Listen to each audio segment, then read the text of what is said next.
उत्तराखंड की खूबसूरत वादियों में एक 19 साल की लड़की एक सपना लेकर घर से निकलती है। सपना था अपने पैरों पर खड़ा होने का, परिवार का सहारा बनने का। वो एक रिजॉर्ट में काम करने जाती है, लेकिन कुछ ही दिनों में वो लापता हो जाती है और फिर उसकी लाश एक नहर से मिलती है। एक अकेली लड़की की मौत की खबर ने कैसे पूरे राज्य में एक भूचाल ला दिया। आज हम अंकिता भंडारी हत्याकांड की परतें खोलेंगे। हमारी ये पड़ताल the Vanantara resort murder justice for Ankita Bhandari नाम के एक विस्तृत लेख पर आधारित है। हमारा मकसद सिर्फ ये जानना नहीं है कि क्या हुआ, बल्कि ये समझना है कि इस एक घटना ने हमारे समाज की किन दुखती रगों पर हाथ रख दिया। ठीक है, तो चलिए इस कहानी की गहराई में उतरते हैं। सबसे पहले ये जानना जरूरी है कि अंकिता भंडारी थी कौन। देखिए, अंकिता पौड़ी गढ़वाल उत्तराखंड की ही एक आम लड़की थी। 19 साल की उम्र, आंखों में सपने और परिवार के लिए कुछ कर गुजरने का जज्बा। इसी जज्बे के साथ उसने ऋषिकेश के पास बने वनंतरा रिजॉर्ट में रिसेप्शनिस्ट की नौकरी शुरू की थी। वो एक बहुत ही साधारण मेहनती परिवार से थी और ये नौकरी उसके लिए सिर्फ पैसे कमाने का जरिया नहीं, बल्कि आत्मनिर्भरता की तरफ पहला कदम था। और ये जो रिजॉर्ट था वनंतरा, ये भी कोई आम जगह नहीं थी, है ना? लेख में बताया गया है कि ये एक ऐसी जगह पर था जो खूबसूरत तो बहुत थी, लेकिन मेन शहर से काफी कटी हुई, एकदम अलग थलग। और इसका मालिक था पुलकित आर्या, और उसका एक पॉलिटिकल कनेक्शन भी था। सही कहा ना मैंने? उसके पिता बीजेपी के एक पूर्व नेता थे। जी बिल्कुल। तो एक तरफ एक साधारण परिवार की लड़की और दूसरी तरफ सत्ता और पैसे के नशे में चूर एक ताकतवर आदमी। यहीं से इस कहानी का तनाव शुरू होता है। बिल्कुल। ये जो पावर इम्बैलेंस है, यानी ताकत का असंतुलन, ये इस पूरे मामले के केंद्र में है। एक ऐसी लड़की जो अभी दुनिया देख ही रही थी, उसे एक ऐसे माहौल में डाल दिया गया जहां नियम कानून शायद सिर्फ कागजों पर ही थे। उस अलग थलग रिजॉर्ट में असल में मालिक की ही हुकूमत चलती थी। और उस हुकूमत की चार दीवारी के पीछे जो चल रहा था, वो किसी के भी रोंगटे खड़े कर दे। चलिए अब उस भयानक वजह पर आते हैं जो अंकिता की मौत का कारण बनी। यहाँ से ये मामला बहुत ही घिनौना मोड़ लेता है। लेख के मुताबिक अंकिता पर नौकरी शुरू करने के कुछ ही दिनों बाद एक भयानक दबाव बनाया जाने लगा। ये दबाव रिजॉर्ट के मालिक पुलकित आर्या और उसके दो साथियों मैनेजर अंकित गुप्ता और सौरभ भास्कर की तरफ से आ रहा था। क्या कह रहे थे वो लोग? उनसे कहा जा रहा था कि वो रिजॉर्ट में आने वाले वीआईपी मेहमानों को एक्स्ट्रा सर्विस या विशेष सेवाएं दें। विशेष सेवाएं मतलब ये देही व्यापार के लिए इस्तेमाल होने वाला एक कोड वर्ड था। यानी एक लड़की जो रिसेप्शन पर मेहमानों का स्वागत करने आई थी, उसे मेहमानों के बिस्तर तक भेजने की साजिश रची जा रही थी। ये सुनना भी कितना मुश्किल है। यहाँ जो बात इस केस को और भी ज्यादा तकलीफदेह बनाती है, वो है अंकिता की हिम्मत। वो डरी, सहमी, लेकिन उसने हार नहीं मानी। उसने साफ साफ मना कर दिया। अच्छा। वो चुपचाप सब कुछ सहने वालों में से नहीं थी, उसने इसका जबरदस्त विरोध किया। एक मिनट, मतलब वो अकेली उस पूरे सिस्टम के खिलाफ खड़ी हो गई थी? हाँ, और वो मदद के लिए आवाज भी लगा रही थी। ये कोई दबी छुपी बात नहीं थी। उसने अपने एक करीबी दोस्त को व्हाट्सएप पर सब कुछ बताया। वो तो सबूत भी थे। हाँ, उसने मैसेज में लिखा कि उस पर कितना दबाव है, उसे कितना घिनौना महसूस हो रहा है, और वो लोग उसे 10,000 रुपए का लालच देकर एक वीआईपी गेस्ट के साथ भेजने की कोशिश कर रहे हैं। वो मैसेज आज भी इस केस के सबसे दहला देने वाले सबूत हैं।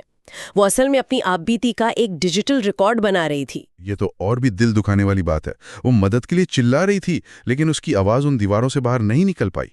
वो साफ कह रही थी कि वो ये नौकरी छोड़ना चाहती है, यहाँ से भाग जाना चाहती है। बिल्कुल, वो उस दलदल से निकलने की पूरी कोशिश कर रही थी।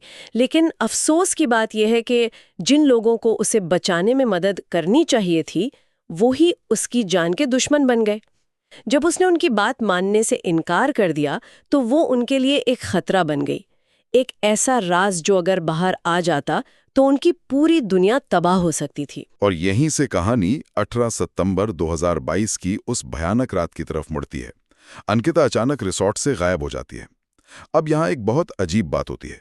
एक कर्मचारी गायब है, लेकिन मालिक, वो पुलिस को बुलाने या घबराने के बजाय खुद एक कहानी घड़ने लगता है। यहीं से शक की पहली सुई घूमती है। आखिर वो क्या छिपा रहा था? वो एक झूठी कहानी बना रहा था।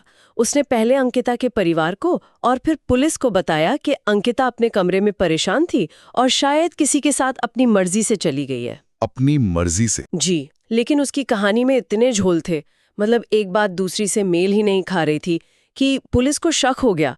वो बार बार अपने बयान बदल रहा था। साफ दिख रहा था कि वो कुछ छुपाने की कोशिश कर रहा है। और जब पुलिस का शिकंजा कसा तो सच सामने आ ही गया होगा। जी, पुलिस की सख्त पूछताछ के बाद पुलकित और उसके साथी टूट गए। उन्होंने जो बताया वो दिल दहला देने वाला था। उन्होंने कबूल किया कि उस रात वो तीनों अंकिता को बात करने के बहाने ऋषिकेश ले गए थे। चीला नहर के पास उनकी अंकिता से जोरदार बहस हुई। अंकिता ने धमकी दी कि वो रिजॉर्ट में चल रहे सारे गंदे कामों का पर्दाफाश कर देगी। और बस इसी बात पर गुस्से और शायद डर में उन्होंने अंकिता को नहर के तेज बहाव में धक्का दे दिया। अंधेरी रात, पानी का शोर और एक जिंदगी खत्म। वो उसे वहीं मरता हुआ छोड़कर वापस रिजॉर्ट आ गए, जैसे कुछ हुआ ही ना हो। ये अविश्वसनीय है। एक इंसान की जिंदगी की कोई कीमत ही नहीं थी उनकी नजरों में। बस एक राज दफनाने के लिए उन्होंने एक जीती जागती लड़की को नहर में फेंक दिया। और इस खौफनाक सच की पुष्टि तब हुई जब 6 दिन बाद 24 सितंबर को एसडीआरएफ की टीम ने चीला नहर से अंकिता का शव बरामद किया। एक लापता लड़की की कहानी अब एक क्रूर हत्या के मामले में बदल चुकी थी और इस खबर ने पूरे देश में आग लगा दी। शव मिलने के बाद मामला तेजी से आगे बढ़ा। पुलिस ने पुलकित आर्या, अंकित गुप्ता और सौरभ भास्कर, इन तीनों को गिरफ्तार कर लिया। इन पर क्या-क्या कानूनी आरोप लगाए गए? इन पर भारतीय दंड संहिता की बहुत गंभीर धाराएं लगाई गईं।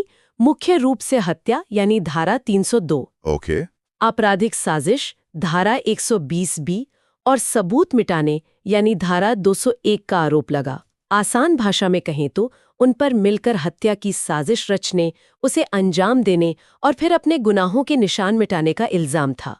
कानून अपना काम कर रहा था, लेकिन समाज में एक अलग ही तूफान उठने को तैयार था। हाँ, जैसे ही हत्या की वजह सामने आई कि एक लड़की को देह व्यापार में धकेलने की कोशिश हुई और मना करने पर उसे मार दिया गया, लोगों का गुस्सा सड़कों पर सैलाब बनकर उमड़ पड़ा। ये सिर्फ कुछ लोगों का प्रदर्शन नहीं था, ये एक जन आक्रोश था। बिल्कुल, पूरे उत्तराखंड में छोटे बड़े शहरों में लोग सड़कों पर उतर आए। ये गुस्सा कई परतों वाला था। एक तो बेटी की हत्या का दुख था, दूसरा इस बात पर गुस्सा था कि ये सब एक रसूखदार आदमी ने किया, और तीसरा एक गहरा डर था कि अगर काम करने की जगहों पर बेटियां सुरक्षित नहीं हैं तो वो कहाँ जाएंगी। इस केस ने हर माँ बाप को, हर लड़की को डरा दिया था। लोगों की मांगें भी बहुत साफ थीं। वो सिर्फ गिरफ्तारी से खुश नहीं थे। वो चाहते थे कि दोषियों को फांसी हो। वो चाहते थे कि इस मामले पर किसी भी तरह का राजनीतिक दबाव ना पड़े और न्याय हो। उठाने पड़े जो आमतौर पर नहीं दिखते। अगर हम इसे बड़े परिप्रेक्ष्य से देखें तो ये जनता के दबाव की ताकत का क्लासिक उदाहरण है। लोगों के गुस्से ने सिस्टम को हरकत में आने पर मजबूर कर दिया। जैसे कि उस रिजॉर्ट का तोड़ा जाना। हाँ, रातों रात प्रशासन ने उस बदनाम हो चुके वनंतरा रिजॉर्ट पर बुलडोजर चला दिया। कुछ लोगों ने इसे सबूत मिटाने की कोशिश कहा, लेकिन ज्यादातर लोगों के लिए ये एक सांकेतिक जीत थी। अच्छा, ये उस अपराध के अड्डे को नेस्त नाबूद करने जैसा था। ये जनता के गुस्से को शांत करने की एक कोशिश थी। और राजनीतिक तौर पे भी इसका असर हुआ। बिल्कुल। पुलकित आर्य के पिता, जो एक वरिष्ठ नेता थे, उन्हें पार्टी से निष्कासित कर दिया गया। ये एक साफ संदेश था कि पार्टी इस मामले से खुद को अलग कर रही है और किसी भी तरह के रसूख को बर्दाश्त नहीं किया जाएगा। सही। इसके अलावा मामले की सुनवाई के लिए एक फास्ट ट्रैक कोर्ट बनाई गई ताकि न्याय जल्दी मिल सके। ये सारे फैसले सीधे तौर पर सड़कों पर उमड़े जनसैलाब का नतीजा थे। तो चलिए अब इसे समेटते हैं। इन सब का क्या मतलब है? ये मामला सिर्फ एक लड़की की हत्या की कहानी से बढ़कर क्यों है? क्यों आज भी जब देश में महिलाओं की सुरक्षा की बात होती है तो अंकिता का नाम एक मिसाल के तौर पर लिया जाता है? क्योंकि ये केस हमारे समाज की कई बड़ी और कड़वी सच्चाइयों का प्रतीक बन गया। पहली सच्चाई है सत्ता और विशेषाधिकार का दुरुपयोग। ये दिखाता है कि कैसे पैसे और राजनीतिक पहुंच वाले लोग मान लेते हैं कि वे कानून से ऊपर हैं। पुलकित आर्या को लगा कि वो एक गरीब लड़की की जिंदगी से खेल सकता है और कोई उसका कुछ नहीं बिगाड़ पाएगा। ये मानसिकता ही इस अपराध की जड़ है। और ये सिर्फ एक व्यक्ति की मानसिकता नहीं है। ये मामला उस पैटर्न को भी उजागर करता है जो अक्सर दूर दराज के टूरिस्ट स्पॉट्स पर दिखता है। आपने बिल्कुल सही पकड़ा। ये एक क्लासिक पैटर्न है जहां दूर दराज के पर्यटन स्थलों में स्थानीय प्रशासन और प्रभावशाली मालिकों के बीच एक एक अपवित्र गठजोड़ बन जाता है। सही बात है। यहाँ कानून की पहुंच अक्सर कमजोर होती है और यही चीज ऐसे अपराधों के लिए जमीन तैयार करती है। ये सिर्फ एक व्यक्ति का अहंकार नहीं था, ये एक ऐसे सड़े हुए सिस्टम की उपज थी जो ऐसी घटनाओं को होने देता है। दूसरा बड़ा मुद्दा जो इस केस ने उठाया वो था काम करने की जगहों पर महिलाओं का शोषण। हाँ, इस मामले ने हमारे वर्क प्लेसेस पर महिलाओं के शोषण की एक डरावनी सच्चाई को सामने ला दिया। ये हमें सोचने पर मजबूर करता है कि न जाने कितनी और अंकिता होंगी जो अपनी नौकरी या परिवार की इज्जत बचाने के लिए चुपचाप ऐसा शोषण सह रही होंगी। अंकिता ने आवाज उठाई और उसकी कीमत उसे अपनी जान देकर चुकानी पड़ी। और शायद इसीलिए उसकी आवाज अब लाखों लोगों की आवाज बन गई। न्याय की मांग सिर्फ अंकिता के लिए नहीं थी, ये एक तरह से पूरे सिस्टम पर उठे भरोसे के संकट को दिखा रही थी। सटीक बात। और यही तीसरा और सबसे महत्वपूर्ण बिंदु है, न्याय और जवाबदेही की मांग। इस केस ने साफ कर दिया कि जनता चुप नहीं रहेगी। लोग चाहते हैं कि जवाबदेही तय हो, चाहे आरोपी कितना भी प्रभावशाली क्यों ना हो। बिल्कुल। जस्टिस फॉर अंकिता सिर्फ एक हैशटैग नहीं बल्कि एक आंदोलन बन गया। ये इस बात का प्रतीक बन गया कि न्याय सबके लिए बराबर होना चाहिए, चाहे वो अमीर हो या गरीब। तो एक तरह से अंकिता का नाम अब इन सभी मुद्दों का एक शॉर्टहैंड बन गया है। बिल्कुल। इसी वजह से ये हाल के भारतीय इतिहास में सबसे ज्यादा चर्चा में रहने वाले मामलों में से एक है। ये अब सिर्फ एक केस फाइल नहीं है बल्कि एक सामाजिक आंदोलन का प्रतीक है। आज भी जब न्याय में देरी, महिलाओं की असुरक्षा या वीआईपी कल्चर पर बात होती है तो अंकिता भंडारी का जिक्र जरूर होता है। उसकी कहानी एक दर्दनाक याद दिलाती है कि अभी भी कितना कुछ बदलना बाकी है। तो आज हमने अंकिता भंडारी की दिल दहला देने वाली कहानी को समझा। एक लड़की जो सिर्फ अपने पैरों पर खड़ा होना चाहती थी, उसे कैसे सत्ता और अहंकार के गठजोड़ ने हमसे छीन लिया। हमने अपराध की परतों को खोला, जनता के जबरदस्त गुस्से को देखा और ये समझा कि ये मामला क्यों एक व्यक्ति की हत्या से कहीं बढ़कर हमारे समाज का आईना बन गया। अंकिता की कहानी हमें एक मुश्किल सवाल पूछने पर मजबूर करती है। आज भी कितनी आवाजें अनसुनी है और कितने सच अभी भी दफन है।